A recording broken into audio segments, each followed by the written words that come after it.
एक हो जाओ। तो हम तो एक हो गए। देते हैं, ये प्रतिष्ठा का चुनाव है। डिम्पल हम लोगों की बहू है, तो ये सम्मान की लड़ाई है।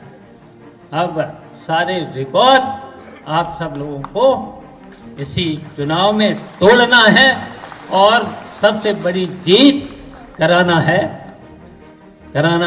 और आप लोगों के सहयोग ने नेताजी को देश में नेताजी बनाने का काम अगर किसी ने किया तो जसवंत नगर विधानसभा के लोगों ने। यहाँ कोई ऐसा नहीं जो न जानता रहा हो।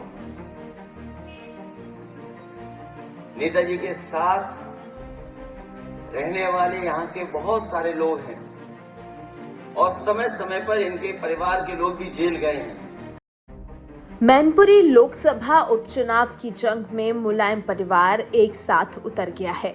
जसवंत नगर विधानसभा सीट पर हुए कार्यकर्ता सम्मेलन में अखिलेश के मंच पर शिवपाल नजर आए। साथ ही रामगोपाल यादव भी मंच पर मौजूद थे। रामगोपाल यादव और शिवपाल यादव के बीच की तनातनी लगातार सुर्खियां बनती रही हैं, लेकिन अखिलेश यादव ने परिवार को एक मंच पर लाने की जो कोशिश मुलायम सिंह यादव के निधन के बाद से की थी, वो जसवंत नगर में सफल होती हुई नजर आ रही है। अखिलेश यादव इतने खासा उत्साहित दिखे। कार्यक्रम के दौरान मंच पर उनके चेहरे का रंग साफ बता रहा था कि अखिलेश अपनी मुहिम में कामयाब होते दिख रहे हैं। कार्यक्रम के दौरान अखिलेश यादव ने सीधे सीधे भाजपा पर हमला बोला। मैनपुरी में डिम्पल यादव की जीत का दावा किया। उन्होंने मैनपुरी को मुलायम सिंह यादव की कर्मभूमि करार देते हुए यहां से उनकी बहू को जिताने की अपील की। ऐसे में सवाल यही उठ रहा है कि क्या इस पूरी कवायद से मैनपुरी का समीकरण पूरी तरह से बदल जाएगा? इसका पता तो 8 दिसंबर को चुनावी परिणाम आने के बाद ही पता चलेगा। अभी तो मैनपुरी में चुनावी मैदान में सपा की ही चर्चा सबसे ज्यादा हो रही है और इसी दौरान क्या कुछ कहा शिवपाल यादव ने, सुनवा देते हैं। तो ये सही है कि आप लोगों ने हमसे कहा था एक हो जाओ, तो हम तो एक हो गए। बताओ, हो गए? जब हम एक हो गए हैं तब आपकी जिम्मेदारी है कि पुराना जो विधानसभा वाला रिकॉर्ड है वो आपको तोड़ना है। रिकॉर्ड तोड़ना है और जीत उससे बड़ी कराना है। बताओ कराओगे? हाथ उठा के बताओ। तब तो हाथ उठाया है, अब तो काम करना है। और हाथ उठा करके अगर काम नहीं किया तो फिर तो झूठ हो जाएगी।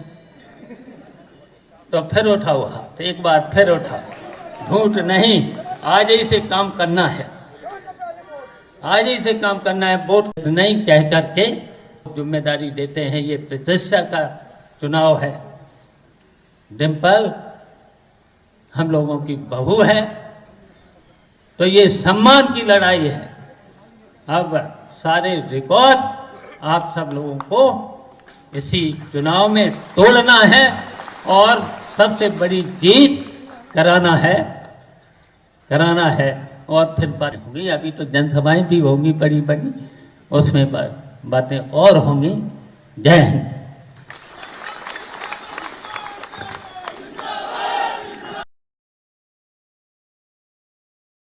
नेताजी ने कभी भी जसवंत नगर के लोगों को अपने दूर का नहीं समझा, अपने परिवार का सदस्य ही समझ करके उन्होंने जिंदगी भर यहाँ के लोगों के बीच में काम किया। मैंने कई मौकों पर कहा कि नेताजी ने मैनपुरी को बनाया और मैनपुरी की जनता ने नेताजी बनाया। और सच्चाई यह है कि जीवन भर के संघर्ष ने और आप लोगों के सहयोग ने नेताजी को देश में नेताजी बनाने का काम अगर किसी ने किया तो जसवंत नगर विधानसभा के लोगों ने। यहाँ कोई ऐसा नहीं जो न जानता रहा हो। नेताजी के साथ रहने वाले यहाँ के बहुत सारे लोग हैं और समय समय पर इनके परिवार के लोग भी जेल गए हैं। कभी कभी जिन्हें मैं पहचान नहीं पाता हूं, अपनी जेब से कभी पुराने सर्टिफिकेट निकाल करके दिखाते हैं कि देखो किस जमाने में हम नेताजी के साथ जेल में गए हैं। इसलिए जब चुनाव होने जा रहा है और वो हमारे बीच नहीं है, इस चुनाव को पूरा देश देख रहा है।